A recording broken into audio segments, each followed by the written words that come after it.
Herkese merhabalar arkadaşlar. Yine bir yapay zeka tanıtım videosuyla karşınızdayım. Bugünkü videomuzun konu DALL-E 2. Bildiğiniz üzere daha önceki videoda Wombo Art yapay zeka uygulamasını tanıtmıştım sizlere. O tamamen ücretsiz bir uygulamaydı. Şimdiki anlatacağım DALL-E 2 de arkadaşlar aslında bir önceki versiyonunu düşünürsek herkes bunun çok yüksek bir ücret karşılığında piyasaya sunulacağını düşünüyordu. Çünkü DALL-E 1'de ücreti bile bırakın sıraya giriyordunuz uygulamayı kullanabilmek için. Öyle üye oldum, kayıt açtım, hemen kullanayım diye bir şansımız yoktu. Ben de hatta o uygulamada sıraya girmiştim fakat sıra gelmedi. Bunun üzerine geliştiriciler DALL-E 2'yi geliştirdiklerini söylediler. İlk başta buna da acaba sıraya girer miyiz, adımızı yazdırır mıyız gibi düşünürken birkaç hafta önceki gelen açıklamayla DALL-E 2'nin tamamen ücretsiz olarak geliştiricilere sunulduğu açıklandı. Tabii bu tamamen ücretsiz olay aslında işin biraz reklamı. Şimdi videoda anlatırken de göreceksiniz ücretsizlik şartları neler. Ama şunu söyleyebilirim, yapay zekanın resim ve çizim uygulamalarında bence geldiği şu ana kadar en üst seviye DALL-E 2. Lafı daha fazla uzatmayayım. Hadi gelin şimdi DALL-E 2'yi hep birlikte kullanalım. Şimdi öncelikle videoya başlamadan önce yine her zamanki hatırlatmamı yapıyorum. Arkadaşlar kanala abone olup videoları beğenip yorum yazarsanız beni çok mutlu edersiniz. Şimdi lafı fazla uzatmadan hemencik DALL-E uygulamasına geçiyorum. Google'a DALL-E 2 yazarak OpenAI platformuna giriş yapıyoruz. DALL-E 2 sitesine hoş geldiniz. Peki bu uygulamanın ismi nereden geliyor? Hemen o konuda kısa bir bilgi vereyim size. İsmi ünlü ressam Salvador Dali ile bizim bildiğimiz robot Wall-E, belki filmi izlemişsinizdir, İkisinin birleşiminden oluyor. Yani işte yapay zekayı ve de sanatı bir araya getirdik imasında bulunmuş. Siteye girdiğimizde DALL-E 2 uygulamasıyla daha önce yapılmış olan tasarımlar bizim karşımıza çıkıyor. Yukarıda bir giriş yapma, bir de üye olma bölümü var. Login diyerek direkt sisteme giriş yapabilirsiniz. Tabii ki bir Google ya da Microsoft hesabınız varsa. Google ve Microsoft hesaplarına ücretsiz üyelik veriyor. Hemen Continue with Google'ı seçiyorum ve Google'la giriş yapmayı bekliyorum. Google'la giriş yaptıktan sonra karşınıza gelen ekran bu. Aslında hepinizin bildiği üzere yapay zeka uygulamalarının ekranları neredeyse birbiriyle aynı. Bir prompt yani metin alanı var. Buraya yazdığınız metni yapay zeka size internetten araştırıp kendi harmanladığı bilgiyle birlikte bir çizim sunuyor. Peki bu DALL-E 2'de ücretsiz bir üyelik mi var yoksa para mı veriyoruz? Şöyle, şuradaki ben hesabıma tıklıyorum, bakın şu an benim 46 kredim var. DALL-E 2'ye üye olduğunuzda size ücretsiz 50 kredi veriyor. Yani 50 tane metin yazarak eser oluşturabiliyorsunuz. Ya da şöyle söyleyeyim, aslında her oluşturduğunuz metne 4 tane alternatif üretiyor. Yani 50 tane de krediniz olduğunu varsayarsak bir hayli resim yapma, çalışma yapma şansınız var. Peki bu 50 kredi bitince ne oluyor? Tabii ki hakkınız ölmüyor. İsterseniz buradan Buy Credits diyerek kendinize kredi alabilirsiniz. Ya da bekleyerek DALL-E'nin ay sonunda size 10 kredi vermesini bekleyebilirsiniz. Her ay mutlaka 10 kredi ekliyorlar. Bir de şu var tabii. Şimdi Google hesabıyla giriş yaptığımız için bunu siz de büyük ihtimalle deneyeceksinizdir. Ben de denedim. Farklı Google hesaplarıyla giriş yaptığınızda yine mutlaka 50 kredi veriyor. Hani arka kapıdan dolanmak gibi olmasın ama eğer acil bir durum gerekirse size bunu kullanabilirsiniz. Peki DALL-E 2'yi diğerlerinden ayıran, yani onun internet dünyasında bahsedilen en iyi yapay zeka uygulaması olmasındaki özellik ne? Hadi şimdi gelin birlikte deneyimleyelim.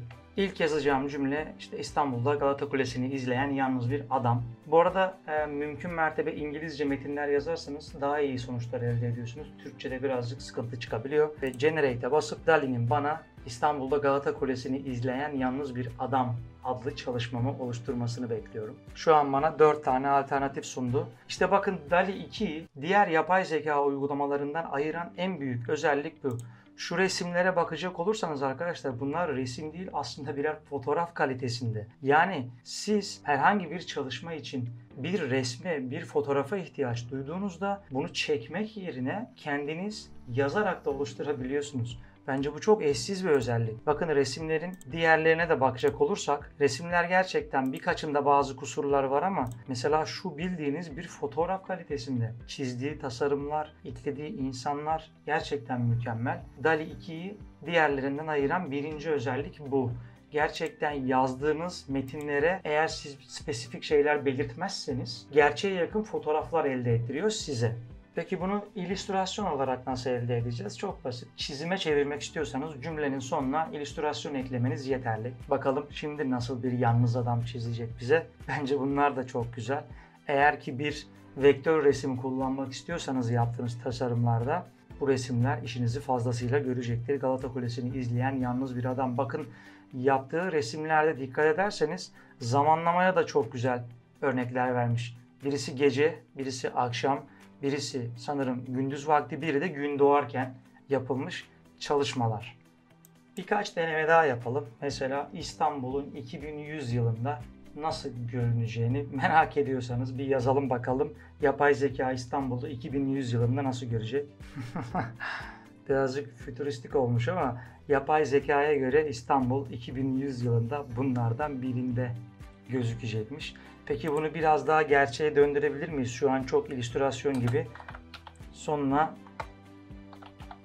realistik yazıp tekrar üretim yapıyorum. Bu arada bakın her kelime ekleyip tasarım yaptırdığımda bir kredimi harcıyor uygulama.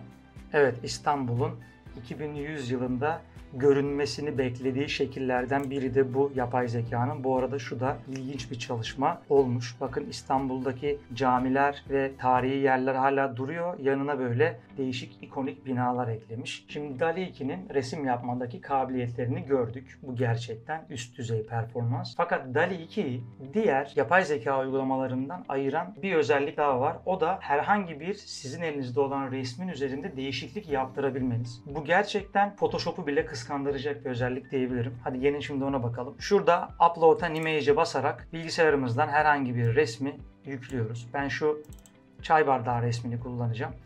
Tabi burada DALL-E 2'deki bir kısıtlılık olarak görebiliriz. Resmi maalesef birebir boyutlarda alıyor. Yani 16'ya 9 gibi widescreen ekranlar için görüntü oluşturamıyorsunuz ama bence bu küçük bir detay zamanla hallolacaktır. Crop diyorum ve resmimi şu an cropladım. Resmimi bu şekilde çalışma alanında açıyor. Bakın gördüğünüz gibi 1024'e 1024 piksellik bir çözünürlükte vermiş bize resmi. Burada bakın Select Tool var, Pan aracı var. Bu akıllı silgi diyebileceğimiz bir silgi aracı var. Frame ekleme aracı var. Bir de bu resmin içine başka bir resim daha ekleyebiliyorsunuz. Şimdi biz burada silgi aracını kullanarak bir şey yapacağız. Silgiden kastım da şu. Burada bir mekandan bir alanı sileceğim ve yapay zekaya orayı doldurmasını söyleyeceğim. Şu bölümü siliyorum. Bakın sildiğimde hemen bana yukarıdan prompt alanını açtı. Yani metin alanını. Diyor ki buraya ne yapayım? Buraya bir kurabiye eklesin. Bakalım becerebilecek mi? Şimdi farkı göreceğiz. Yapay zekanın resmi oluşturmasını bekliyoruz. Evet, çalışmaları yaptı. Şimdi aradaki dehşet farkı göreceksiniz. Bakın resmimin orijinali bu. Ben şu bölümü silmesini ve o bölüme kurabiye eklemesini istedim. DALL-E de bana bunlara adeta nazire yaparcasına 4 tane kurabiyeli resim verdi. Şimdi burada şu resimdeki ayrıntıya dikkat etmenizi istiyorum. Bakın çay bardağı benim fotoğrafını çektiğim nesne. Çay bardağının gölgesine dikkat ettiyseniz ve koyduğu kurabiyeye dikkat edin ve onun gölgesine. Yani yapay zeka bir resim içine bir nesne yerleştirirken o çekilen fotoğrafı analiz ediyor. Analiz ettiği resmin içinden ışığın açısını, günün zamanını ve sizin eklemek istediğiniz nesnenin o resme uygunluğunu da kestiriyor ve bunların hepsini bir araya getirerek bir resim oluşturuyor. Bakın oraya koyduğu kurabiye herhangi bir internetten bulunan kurabiye resmi değil. Bu kurabiyeyi sizin fotoğrafınıza uyarlıyor. Sizin fotoğrafınız için oluşturuyor ve şu an gördüğünüzde sanki o çayın yanında gerçekten o kurabiye varmış gibi. Diğer alternatiflere bakalım. Bakın buradaki resme de dikkat edecek olursanız çay bardağını koyduğum şu ahşap kütük ve kurabiyenin bulunduğu açıya bakın, perspektifine. Gerçekten o kurabiye orada duruyormuş gibi çizmiş. Bu da yapay zekanın aynı zamanda resmin içindeki nesnelerin açılarını da algılayabildiğini gösteriyor bize. Gerçekten korkunç bir seviyede gerçekçilik sunuyor. Keza bakın bu kurabiye de aynı şekilde zeminle aynı perspektifte yerleştirilmiş fotoğrafa. Ama benim içlerinde en beğendiğim, bence en tatlı olan resim bu olmuş. Çok gerçekçi gözüküyor ve şuna da dikkat etmenizi isteyeceğim yine. Bakın resmi koyduğu yerde ahşapın olduğu alanlarda ahşaba yedirmiş kendini. Arkadaki ağaçlık görünen yerler yerlerde de bakın o alanı sanki orada gerçekten ormanın bir uzantısıymış gibi doldurmuş. Yani burada gerçekten eşsiz bir çalışma görüyoruz. Çünkü ben şurada resmi silerken alelade sildim. Yani sadece ahşabı ya da sadece ormanı silmedim. Rastgele yuvarlak bir şekilde hızlandırılmış olarak sildim ve bana sunduğu görseller bunlar. Bilmiyorum sizin fikriniz ne? Şimdi gelelim DALL-E'nin bir diğer özelliğini anlatmaya. Yeni bir resim ekliyorum. Ben Hamsiköy'de geçtiğimiz yaz tatilinde çektiğim bu fotoğrafı eklemek istiyorum. Cropladım ve editledim. Şuradaki bakın şu tabela ve şu kütüğün oradan alınmasını istiyorum. Orayı sildim ve oraya Nature, doğa yazdım. Bana orayı doğallığıyla doldursun bakalım. DALL-E nasıl bir sonuç verecek? Bunu oluşturması biraz uzun sürdü. Çok mu yüklendik acaba alete? Evet, resimleri oluşturdu. Şimdi benim eklediğim orijinal resim buydu ve şu bölümdeki o tabelayı ve de kütükle sandalyeyi silmesini istedim. İlk oluşturduğu varyasyon şu. Tabi alta bir de yazı atmış ama bankta yani değişik bir tasarım olmuş. Fakat şuna dikkat ederseniz bakın buradaki kütüğü, arkadaki kütüğün sonuna kadar devam etmesini sağlamış ve oradaki bitkilerin yine yapısını ve de rengini korumuş. Tabii kütük eklemiş, kütük olmayabilirdi. İkinci resimde DALL-E bir hayli marifetini konuşturmuş diyebiliriz. Çünkü buraya eklediği kütükten ziyade yine arkadaki bu çiti devam ettirip arka tarafa bir göl eklemiş ve gölü de kahverengi olarak eklemiş. Gerçekten güzel, yani fotoğrafta hiçbir sırıtma yok. Üçüncü eklediğinde bu sefer insafa gelmiş. Bakın buraya bir çam ağacı eklemiş ve arka taraftaki gölün de rengini açmış. Bu da güzel olmuş, yani değişik bir fotoğraf. Dördüncüde ise yine orada bakın bir su birikintisi bırakmış ve buraya bir adet böyle masa gibi bir nesne eklemiş. Yani DALL-E'nin sizin resimlerinize bir şey eklemek dışında aslında bir Photoshop-vari uygulama olduğunu da buradan görebiliyoruz. Hatta Photoshop'tan daha üstün. Resimlerde istemediğiniz alanları çıkartabiliyor. Peki bu tarz uygulamaların kötü yanları yok mu? Var tabii ki de. Özellikle ünlü kişileri, ünlülerin yüzlerini ya da ünlü eserlerin birebir taklitlerini yapamıyor arkadaşlar. Yani şimdi buraya inci küpeli kız yazsak birebir gidip orijinal resmi asla kullanmıyor. Çünkü bu kötü niyetli insanların eline geçtiğinde çok tehlikeli olabilecek uygulama. Bu tarz zaten yapay zeka uygulamalarında genelde buna dikkat ediyorlar. Çok ünlü kişiler, çok ünlü eserler asla birebir gerçeğiyle yansıtılmıyor.